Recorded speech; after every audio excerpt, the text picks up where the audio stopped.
Hello, guys, and welcome back to When Stories Podcast. I'm Sharon Slack, certified When Stories facilitator out of Wisconsin. And today I'm joined with Trina Grimm. Hi, Trina. So I think we're just going to jump right in, guys. I'm going to have Trina just kind of introduce herself and just tell us what she does. Yes, so my name is Trina Grimm, and I currently reside in Minnesota. And originally, my background was in education, but quickly burnout kind of overtook me. And so I went down a lot of different routes just trying to make money to pay bills.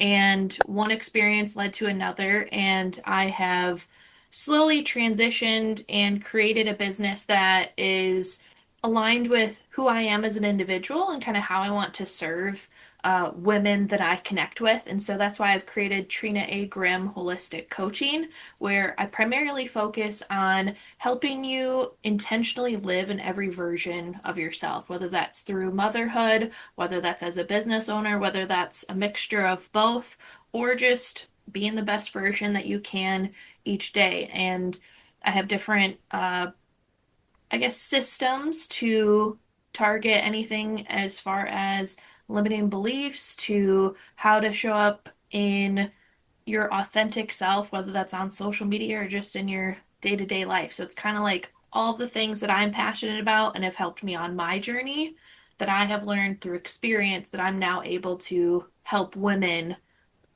in those experiences as well. Nice, nice, nice. Okay. And then do you have specific tools or things like that that you use, um, Yes. when working with your clients? So I like to call it just my toolbox of just tools or things that have just accumulated over the years. My core tools that I leverage, so my most recent bachelor's degree that I got is to become an Ayurvedic consultant. And if you're not familiar with that, it's the sister science of Chinese medicine. So it focuses on daily rhythms, your habits, different foods that you're putting into your body, the seasonal changes that are around us. So it's a very individualized approach based on what a person may be going through based on the environment around them. So that's a very core philosophy piece that I pull in. And then another piece that I lean into as well is human design. And so that is based on astrology, who you are at your core, where it's identifying patterns just based on literally your birth information of things that you may run into because of the day you were born, because of the astrology that was happening at that point in time. And then all of the things that kind of fall outside of that come from any sort of personal development tools that I have learned, whether that's from books I've read, conferences I've been to, but it all is based on, I don't have a set, like, I'm only going to use human design and Ayurveda. Maybe with an individual, I don't even focus on any of that, and it's something totally different. And so I really like to take an individualized approach, which is very much in alignment with the philosophy of Ayurveda.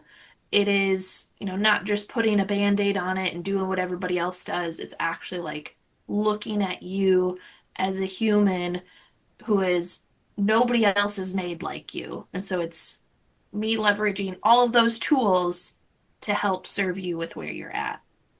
Yeah, yeah, nice. And I like how you use the example of a band-aid Mhm. because I feel like that is truth, right? With traditional medicine, you go to the doctor, oh, you got this, okay, check, check, check, check, right? They do that, and I think it's great how you use an individual approach because, like you said, everybody is so different. And even when talking about human design, my guess would be is when you start telling them, hey, because of when you were born, this is this is some tools and things that I see. Do you ever have like light bulb moments where those clients have like a light bulb and they're like, oh my goodness, that makes so much sense, or anything like that? Oh my gosh, yeah. And even like on the flip side, I've had clients that want to be like, no, I'm not that way. I'm not that way. And then it's like a couple days, weeks, maybe months that we've been working together, and they're like, I am that way. I just didn't want to be like that because it's literally opening up to being vulnerable to yourself Yeah, and in a way taking accountability for who you are and then figuring out tools to grow past that. Yeah, yeah, exactly. And, listening to your story, we talk about, okay, we've got like human design and things like that. But really, things that happened to us when we were children, it's interesting how a lot of time that bleeds right into our adulthood. Different experiences, whether it was trauma or just different experiences here and there that does trickle into who we are as an adult, and that can either be a good thing or a bad thing. Like I'm assuming you Mhm. find that a lot with your clients too. Oh yeah, definitely. And especially with, I mean, I just moved back to Minnesota after being in Wisconsin for the last decade. I'm literally two doors down from my parents, and so I'm very intentional with the time that I spend with my family and my friends that are here because I love them. But I also have my own boundaries of how to protect the person that I've become today. And I see that with a lot of my clients who, like many of my classmates, they graduated and they didn't go to a different state for college or they didn't move away. And they are just around the same people that they've been with since birth. And one of my favorite quotes, I know that it comes from the philosophy of Robert Kiyosaki wrote a book and he talked about, the five closest people in your life are who you are. Like there is statistics around like you're probably going to have same character traits. You're probably going to have within a range of similar actual like financial income. And I think that's important to realize that you can still love them, but you can also set boundaries, which is like it's like when I heard of boundaries, it's like the red lights of like, no, I gotta say no more. I can't do that. And so it's all full circle. It's like, well, how do I love them but love myself more, you know? Yeah, yeah, true. And yeah, same thing with boundaries because sometimes, I mean, even growing up, none of us are generally taught boundaries, right? We feel like we got Hmm. to say yes to everything to make everybody happy. And, it's interesting. I know that, like, and you've said this before, I'm not saying that you have to move away or anything, but it's like that's where your coaching comes in with, but you got to learn those boundaries because if it's just that little circle, how do you really know who you truly are? You know what I mean? At your core, correct? Oh yeah, definitely. I mean, even before I hopped on to have this conversation today, like my dad was calling and my parents call me a lot and I tell them if I don't answer, I'm probably busy doing something and I will call you back later. That took a lot to get to that point because I Yeah, always felt this guilt when I was growing up and even going to college that like, oh, well, if they call me, they expect me to answer. But odds are is they're just telling me the latest drama that's happening or asking me if I needed an oil change, like, just not really yeah, important things yeah. that I'll just call you back later. It's not a big deal. Yes, yeah. And I think that's what makes you such a good coach is because you've been through different things and you talk about it in your story. And I feel like so many people can relate to that, right? Oh, yeah, that happened to me when I was a kid. And I remember feeling this way, as a kid. And I feel like that's what people, when they listen to your story, they're going to resonate with that so much because you're not just somebody that's it's not like that checklist I was talking about, where you go to traditional medicine. It's like you've lived it, you've gone through it, and Mhm. you kind of know. And so that's what makes Yeah. you such a great teacher, um, versus somebody that's just like I read it in a book, Mhm. right? Well, and especially, I mean, when I was a teacher. So I went to school and I got my first bachelor's as elementary education. I got to student teaching and absolutely hated it. I was like, great, I just spent 3.5 years because I had college credits from high school. But like I felt like I wasted my time. And my parents were like, well, why did you even go to college?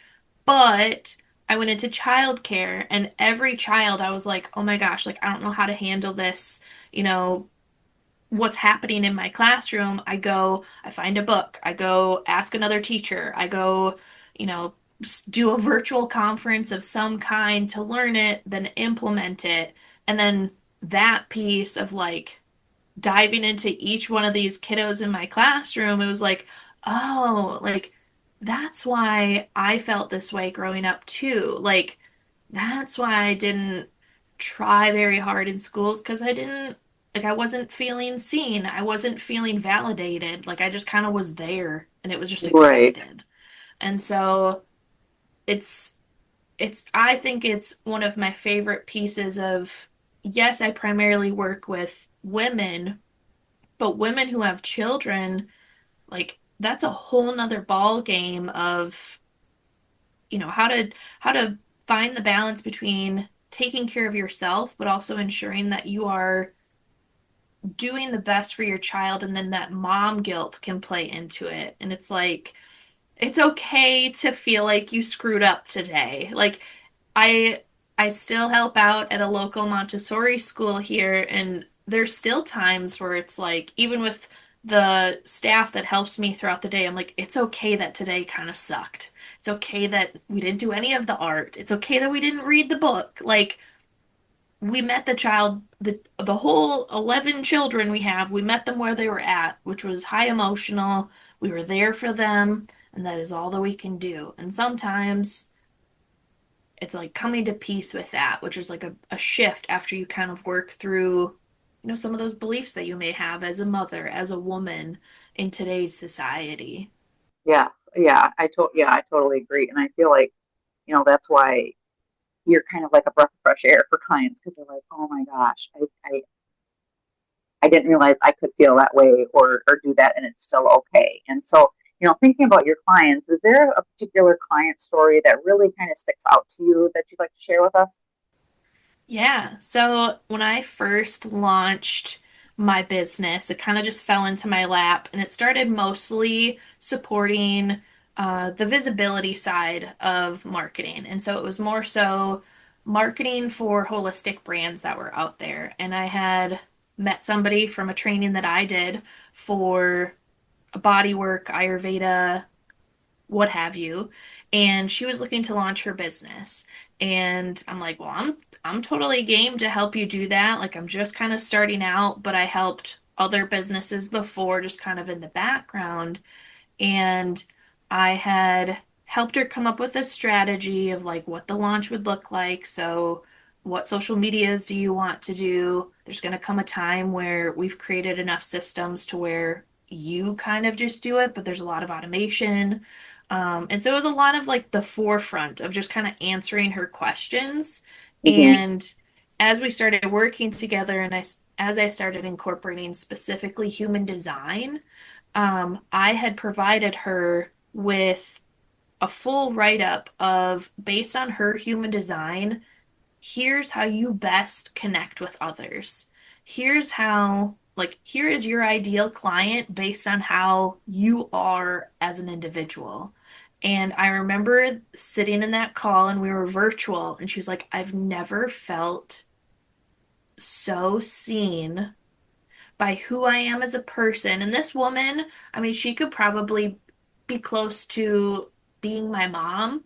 So she's very much like trying to catch up with all the technology, right? Yeah. And she just kept what the spiraling limiting belief that she had prior to me introducing this was, how am I supposed to do it all? Or, well, I saw this person post this, so I must have to post that too.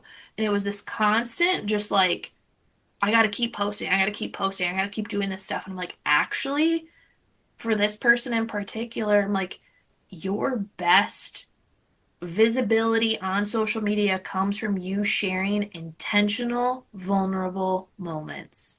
And I'm like, and you know what's crazy? Like, I already had a personal connection with this person. I'm like, that's why I love you, is Yeah. because you have that. And she has so much experience. And you can see it. Like, I would put in just like a basic post of like her services, and it'd get like a like or two. She would then do the next post of like her traveling to this nonprofit that she's so passionate about, and she's sharing what she's doing while she's there. Literally blows up. And I'm like, Yeah. you're doing exactly what you need to do, and you don't need to post every day.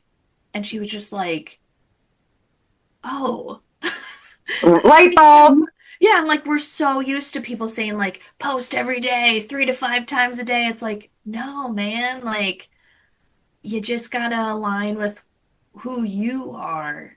And it it sounds kind of dumb in the marketing world to say that, but it there's a lot that goes into the universe, and everything that's meant to come to you will come to you. And I add on to that as like, as long as you are aligned and you know yourself, right? Mhm. Yeah, yeah, yeah. Amazing, amazing. So when you think about your experience with One Stories and being able to just step on stage and share your story, how was that experience for you? Ooh, I love this question. When I first, like, you and I sat down to kind of talk about When Stories, in my mind, I'm like, I'll just kind of like hear about it. Like, I had a lot of connections that I knew who had done it, and they had shared that it was amazing. I'm like, yeah, I don't really know if it's something that I want to do. I don't really, like, I don't know. I don't really feel like I have a moment, or if I did, like, I don't really feel like I need to share it. It's not a big deal. And hearing your process of going through what the When story meant for you, it kind of opened my eyes to more of this isn't something to be just like a promotional and just move on. This is something that's more deep rooted, that I think I didn't want to do it because subconsciously I was like, this is going to be so uncomfortable. And I knew what my win moment was when we first started talking. And then I kept trying to like back out. I'm like, are we sure it's not this one instead? Um, and for me, I mean, I'm used to talking to, groups of people, hundreds of people. So like talking on a stage wasn't the part that I was nervous about. And I mean, my moment happened years ago, and I have gone through the therapy, I've done the personal development, the healing to get me to where I am today, that I could share about my moment and be okay. But I think there was a piece of me that, like, standing on that stage, it felt more of like a, yes, I want to share my story for others, but I think I leaned so much into serving others that I took a moment afterwards to pause and be like, "Wow, Trina, I'm so proud of you. Like, you did that. Like, you did the hard thing.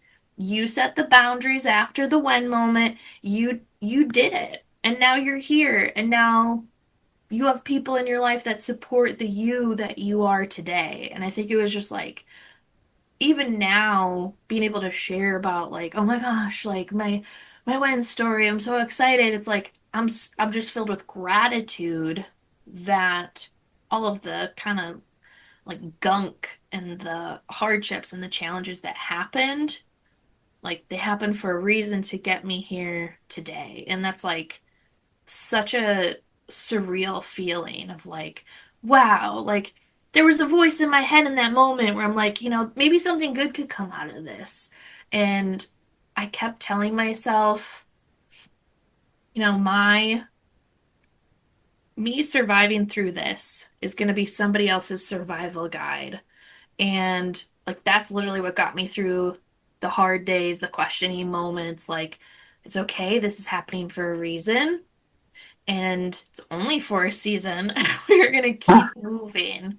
So, like, going through the process of sharing my story, it was like putting me back into those spots that maybe I didn't fully process the emotions, and being okay with it, and having a different viewpoint of the gratitude, being proud. And so it was, yeah, it was kind of like you run up the stairs like Rocky, and you're just like, we did it. Yeah, yeah, that's awesome. That's a good analogy. Yeah, because it's funny because every time I watch that little blip in Rocky, I'm always crying. I'm like, heck yeah, like, and that's how I Mhm. felt that day watching on stage. Like, it was so awesome. So, thank you so much, Trina, for joining us today. And as always, you guys, you can follow Gwen Stories on YouTube channel, and then that's where you can find Trina's links to follow her and chat with her. So stay tuned for Trina's upcoming Gwen story that's going to be playing next. stones of expectation. Your story matters, don't let it fade. When everything changed, you were made. Everything changed when I was sitting on the bedroom floor, running my fingers through the fibers of the carpet, and I mustered up the courage to say, "I need you." And my husband walked out that door. And what I'd realized in that moment is I had waited my whole life for someone to see and hear me, to choose me, when the person who really needed to choose me, see me, hear me, was me. My husband and I, we had a really great life. Looking from the outside, we had wonderful jobs, steady income, beautiful home. We were high school sweethearts. We were the couple that people admired. But what people didn't see is on the inside, the disintegration happening within our relationship. And I remember that moment vividly, sitting on our bedroom floor.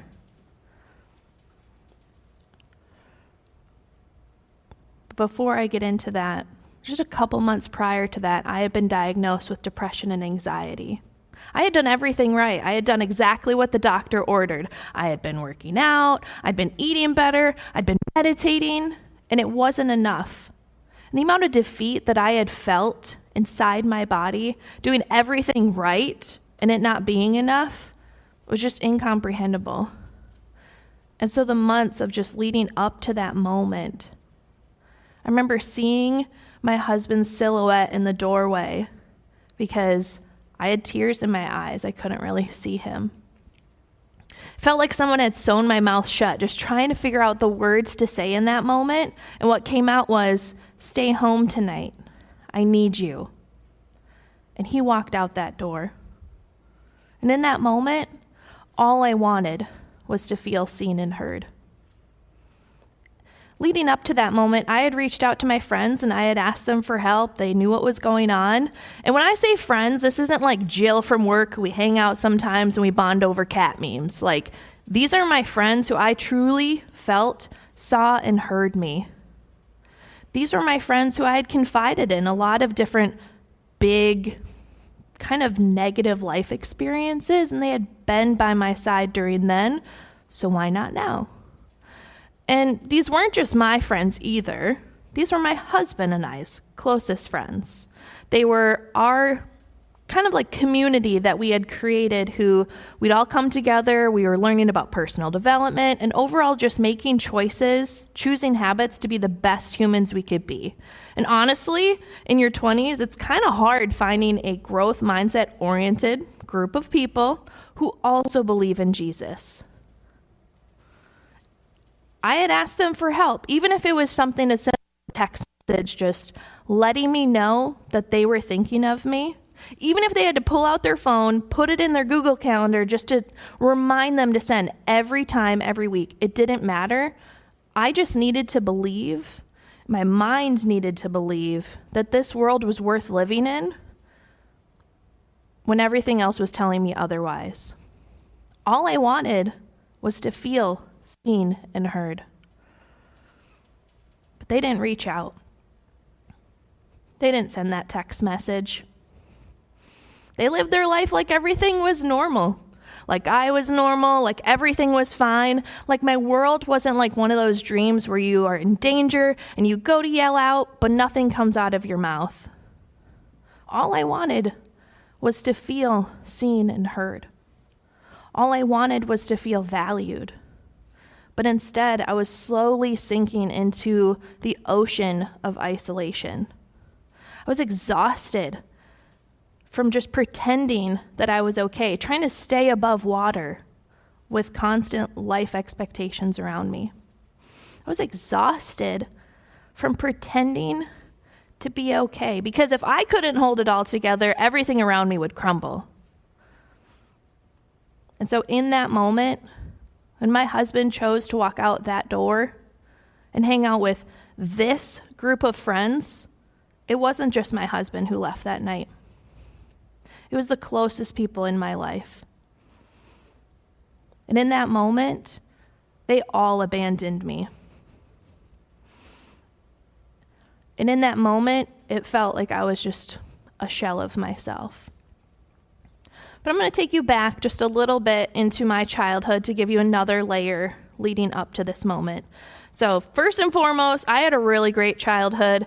I was kind of a big energy kiddo, big emotions. My parents did the best they could with the tools and the resources they had with the big booming, technological advances happening in the late 90s and early 2000s. And just to give you an example of like what little Trina was like, I remember this one memory. I was probably like 4 or 5 years old, and I had put underwear on my head. And don't worry, it was clean underwear. But I put that underwear on my head, and I just started running around our kitchen island just yelling, "Headlights, headlights, headlights!" Don't really know why I started doing that, but with my background in education, I just wanted to feel seen. I just wanted the attention. I wanted to feel loved. That was me. Big imagination, big energy. Not really a rhyme or reason to any of the things I did other than it felt right in the moment, let's do it. I was a newly planted seed, just ready to sprout in this big world. But there were times also when the emotions weren't joyful and they weren't silly, but rather they were frustration or sadness. And being 5 years old, I didn't really know what emotions were or how to do anything with them. They just kind of happened. And so I would get frustrated and I would end up crying or yelling, or what most people would call have a tantrum. And I remember vividly the response every single time that this would happen was always the same. Trina, go deal with that somewhere else. Go to your bedroom. Go to another room. Anywhere away from everyone else. And this weird thing happened when I would come out of wherever I was at dealing with my emotions. I'd walk out and it was as if none of that had happened. I didn't have the big emotions. People just pretended it never happened. It was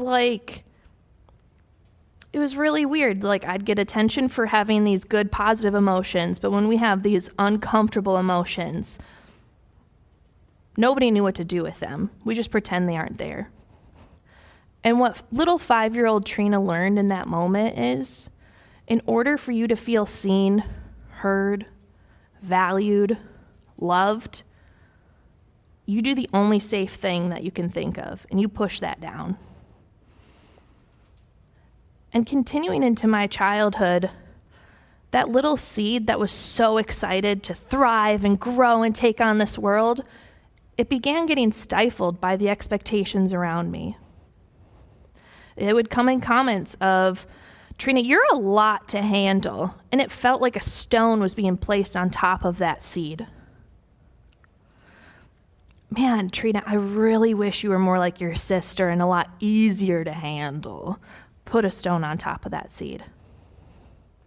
"You must be adopted because you really don't fit in with any of the family here." Put a stone on top. And even if these were, family, friends, loved ones, maybe just kind of joking comments, the message was clear in every single one of them. I'm too much. I'm not enough. You're too loud. You're too quiet. And they didn't stop in childhood. These stones of expectations followed me beyond childhood, into my work.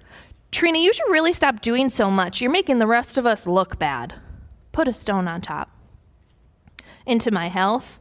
"Are you sure that's the right pant size? Because I think you need to go up a pant size or maybe lose some weight." Put a stone on top. Into my relationships. "Trina, why are you being so defensive?" Put a stone on top.